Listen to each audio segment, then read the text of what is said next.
here at the conference for Emerging Market Economies in the historic Saudi city of Al-Ula, where global leaders are discussing the future of economic resilience and growth.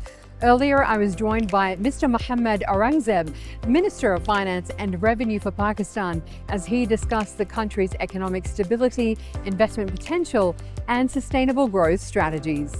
Over the last 12 to 14 months, we have made some very significant progress with respect to macroeconomic stability, whether it's inflation, policy rate, interest rates, foreign exchange reserves, currency stability. And on the back of that, we have been executing structural reforms. It's around taxation, it's around energy, it's around our SOEs, which we want to take towards privatization, and of course then working on our public finances as well. And it's really working on these structural reforms which are going to give sustainability to the macro situation before we start talking about sustainable growth. On the back of the stability that we have achieved, we have seen the institutional flows now coming back into the country, both on the debt side and on the equity side. We have now beginning to see some FDI coming in, including some B2B transactions which have actually happened from Kingdom of Saudi Arabia, and hopefully more G2G as we go forward during the course of this year. But ultimately it's about ensuring that the basic hygiene is there with respect to the current investors, right? Because it's very important that before you go and woo in additional investment, the current investors get their foreign exchange and profits repatriated at the right time,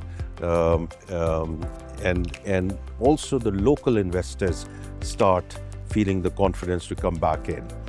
And we are now beginning to see both of these things happening.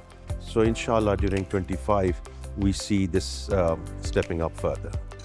On the investment side, the areas where we are looking, both in terms of local investment and foreign investment, it will be metals and mining, it will be agriculture, it will be IT, and we are endowed, for example, with copper reserves, which can be a real game changer. Barrick Gold has come in, and on the back of that, we expect other investments to come in as well on the copper side.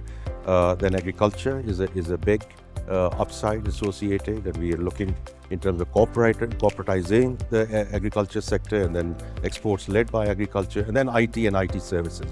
We have the third largest freelancer population in the world. Giving them the ecosystem will lead to further and therefore a lot of investment which is coming in at this point in time, and also the export-led growth. Now, with respect to the trade side, I think it's going to be quite interesting as to how 25 unfolds, as some of the fragmentation beginning to take place in the global trade. I think the local corridors and the regional connectivity is going to become increasingly important. And I actually heard it at the conference this morning as well, the importance that the regional corridors are going to gain. So from our perspective, we have already been part of the Belt and Road Initiative with respect to China and the Silk Road Initiative. But going forward, GCC and Central Asian republics are going to become extremely important corridors of trade as we go forward.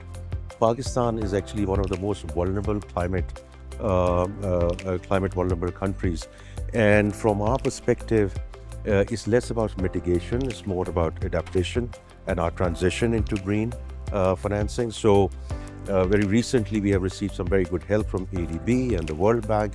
Actually, the IMF is going to be there about the resiliency fund. So now what we have to do is to come up with investable, bankable projects, both in terms of the financing which is coming in, but also local and foreign investment into this area as well.